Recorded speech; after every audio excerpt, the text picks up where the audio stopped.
Well, could a man accused of killing a woman and then hiding her body in the desert strike a plea deal? The 8 News Now investigators have been following the case against Christopher Prestopino for more than 3 years. Once again, things are really heating up. Vanessa Murphy has the latest twist, and we do want to warn you, some of the details in this report are disturbing.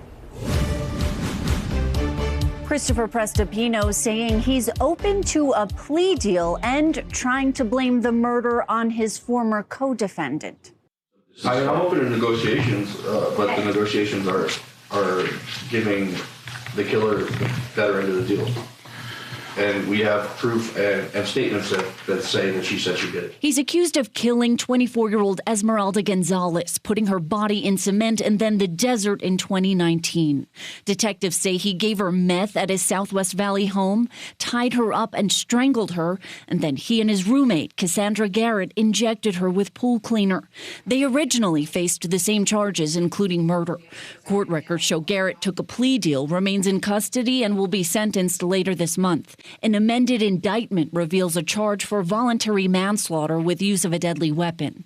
In this letter to the judge obtained by the 8 News Now investigators, Garrett writes in part, "I not only accept responsibility for the charges of which I am guilty." She claims she agonizes over what she could have or should have done, but she doesn't seem to admit to killing Gonzalez. And then there's also Prestopino's girlfriend. I'm waiting for you, and you're the only one. You're my personal baby. I love you too.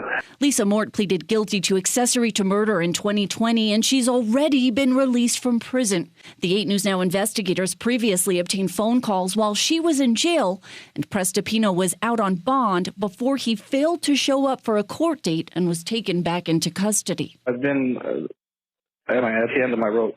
Now, more than 3 years after his arrest, Prestopino claims he doesn't feel ready for his murder trial, citing a lack of communication from his attorney, while lawyer Craig Mueller says they are ready. Very comfortable with that in the case. He says he'll try to work with prosecutors for possible negotiations over the next 24 hours. Vanessa Murphy, 8 News Now.